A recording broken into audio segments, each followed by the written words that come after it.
Knicks Nation. Today is Tuesday, the 16th day of April 2024.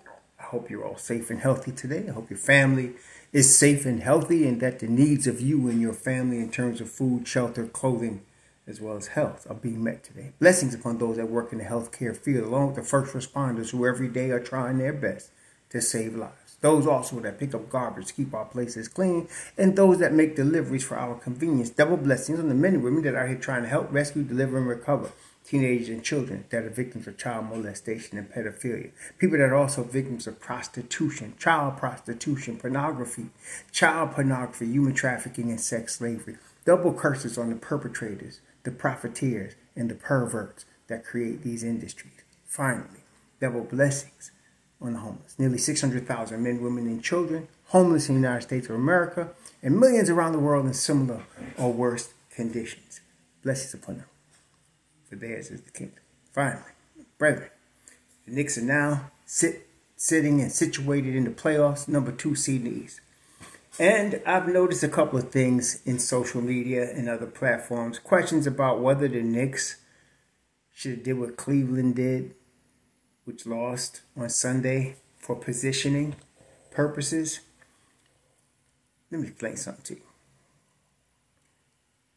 In the playoffs of the league, there's basically 2 groups: the hunted and those that are the hunters. The hunted do things like trying to escape certain matchups, trying to strategize where they're going to win and lose, tanking. The hunters are coming after everybody. They don't care who they play because they got to go through whoever, and they'll make their strategy according to who they play. The Knicks are a hunter. Cleveland is the hunted. Boston is a hunter. You understand? So in the playoffs, you win every time you can. And getting up to the playoffs, you win every time you can. Chicago, for example, are hunters. They came after the Knicks on Sunday. They came hard after the Knicks on Sunday, trying to win the game. Okay? But they lost, but they fought. See? That's the attitude you want if you're going to be a championship team and a long-term sustainable winner. That's part of culture. Okay? What Cleveland did was foul. Purposely losing their game so they could get so-called better positioning. Nah. I like the way the Knicks and Tom Thibodeau approached it. Attack. Hunt. See? I'd rather be the hunter than the hunted. Now, this week we're going to be looking at college ball players, G League ball players that's going to be in the draft this coming draft in June. I mentioned before that I think the Knicks might be taking a late first or early second rounder, depending on what's available. I started looking at a few guys already, and I just wanted to give you an idea of what I look at when I look at draft. There are different players, obviously, in the draft. There are players, for example, that are really good college players, and people get hyped about them, but they don't have the real, all of the intangibles you need to be pro players. They're really good college players, and people get hyped about them, and people, start asking to be drafted. And then, of course, in Knicks Nation, there's always some group of people somewhere that are looking at these guys and thinking like, oh, man, we need to get this one or we need to get that one. And an example of that would have been, there was a guy that Washington drafted out of Wisconsin last year. And everybody was high, Johnny Davis. Everybody was high on Johnny Davis. I wasn't. Johnny Davis might make the pros. He's on the roster. He was drafted, but he's not ready. And I don't know if he has the upside. That's another thing. Do they have the upside to get ready? That's the key here. Okay, I don't think Johnny Davis is going to be any kind of major contributor in the NBA. Okay, that's one type of player. Then there's players that can shoot the rock in college, but not in the pros. And it's really subtle here in this scenario. There are guys that can really shoot, like Cam Thomas shot the ball at LSU, and he shot the ball, and he's obviously shooting the ball well in the league. But then there's other guys, that can't. And the difference is it is the really split second reflexes, or which word we look at, the hand-eye coordination, the split second hand-eye coordination that you need in the pros. Jimmer Fredette is an obvious poster child of this. Can shoot the lights out in China, can shoot the lights out in college, cannot do it in the league. And it's very subtle. And you gotta really look closely to see if they're able to do that and translate it over. When a guy is in the league and can shoot the rock, like your Dante DiVincenzo's and your Jalen Brunsons that can shoot the rock from three, it's because they can shoot the rock from three. They have enough of the talent in terms of reflexive action to be able to get their shot off and get it off accurately in the league, where players are coming at you much faster than they come at you in college or in any other league. Okay, in the league, they come at you with the athleticism and speed and length that you ain't going to see nowhere else. So it's a lot different. And every year there's some shooters and everybody's hyping about them, and some of them are not going to make it because they can't shoot the same way in the league. Sometimes you can really tell also. Sometimes it's pretty obvious to me, but then, it's not obvious to everybody. Then there's guys who may not have played a major role in college, but have the size, the athletic ability, and the upside to be really good pros or even great, depending on how hard they're willing to work. Patrick Williams was a guy like that at Florida State. What's the kid in Houston? There was a kid. Oh God! Don't type it up before you guys start typing it. I'll find it. There's a kid in Houston. What is his name?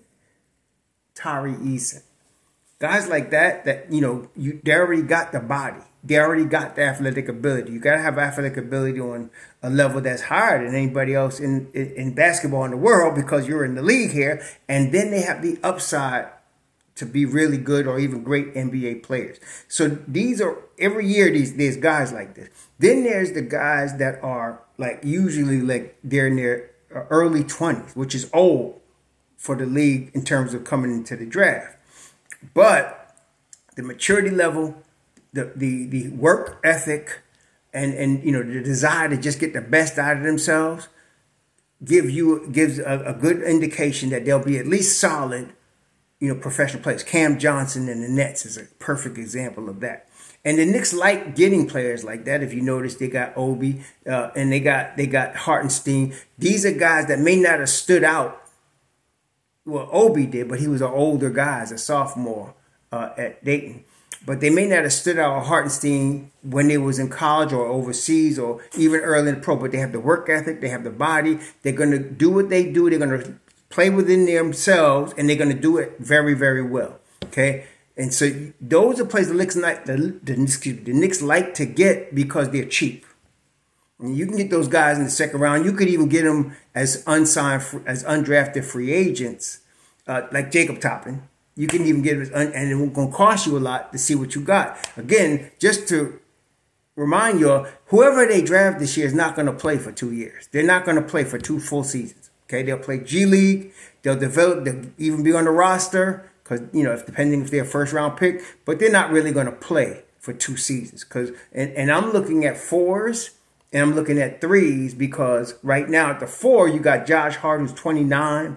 You got Jewel, who's 29, and in 2 seasons, both those guys be 31. Maybe they're still playing at a high level, but you got to have an heir apparent at that time. You don't want to draft him then. You want to draft him now and develop him for then. Okay? I'm not worried about a 5 right now, because we got 2 5s that's in their 20s, 25 and 26 years old. So we ain't going to need a 5 for a minute. Okay? Especially if they re-sign Hartenstein. We're not going to need 5. Plus, you still got Jericho Sims, who's an older guy coming out of college, but again, mature, solid, plays within himself, knows what he can, what he can't do. And he's cheap. Okay, so that's it. Then of course you got the wings, which right now we got OG Anunoby, who's 26 or 25 even. He's not even 27 years old yet. So you got at least 3 or 4 years of him. Okay, Dante's probably 25. You got 3 or 4 years of him. So if you're going to get a wing, you probably going to look for a second round wing, something that ain't going to cost them a lot of money that they could develop in the G League. For that guy, maybe you get somebody that's 20 years old, 19 with upside, maybe not be superstar. And that's the thing. Not everybody you draft is going to be a superstar. Everybody's looking for the superstar. Everybody is, okay? Everybody wants the next Joker. Everybody wants the next Giannis. Everybody wants those guys. But you want to make sure, instead of going for the home run, you got to put wood on the ball, right? You want to get a guy that could drive it, like if it was baseball, drive it into the lanes, drive it into left center, drive it into right center. And not necessarily always hit home runs. Solid, though. So that's what you're trying to get.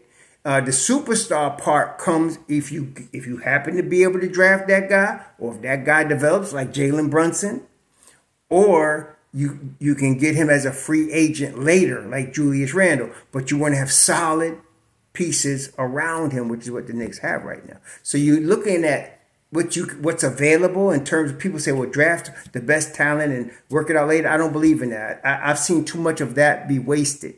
Okay. You want to draft for your position, what you want. You want a power forward or a wing. We don't need a point guard. We got that covered. We don't need a five. That wouldn't make no sense. No matter how good the fives are, to draft the five would make no sense in this position the Knicks are right now. So I'm looking for fours and I'm looking for wings. And I want to see, or a guy that can play both positions. That would be great. A guy that can play, like OG, could play both positions. Not necessarily a superstar, but has upside, willing to work really hard in the Knicks culture to really get the most out of himself. Not great attitude, hard worker, great attitude. That's what you're looking for. And so that's what I'm going to be looking for as I'm looking at these players in the draft. I'm not looking at shooting guards. I'm not looking at point guards. I don't care how good they are. I'm not looking at fives. I'm looking at fours and looking at wings for 2 years from now. Okay, for 2 years from now. Okay, that's what. So all y'all coming at me with all these names. I'm just telling you, if it's a five, don't even waste your time. If it's a point guard, I don't want to hear it. I don't care how good they are. Okay, I'm looking for fours and wings. And they got to fit the criteria that we're talking about. They can't be great shooters in college and can't shoot in the league. Okay? Overall, also, if you can get a guy that's focused on defense and just needs to develop offense and has the work ethic to develop a decent offensive game, that's another one that you want to look at. Okay? So we'll see. We'll talk about it more as the week goes on and as we get closer to the draft. In the meantime, tonight they got the Western Conference play-in. Yeah, it's going to be fun to watch some basketball anyway. Not the Knicks yet, but we're going to watch some basketball. And then I think tomorrow night, they got the Eastern Conference playing, which is going to be important for us. So we'll scout who we're playing. Anyway, we're the Hunters. Y'all enjoy your Tuesday. Shalom.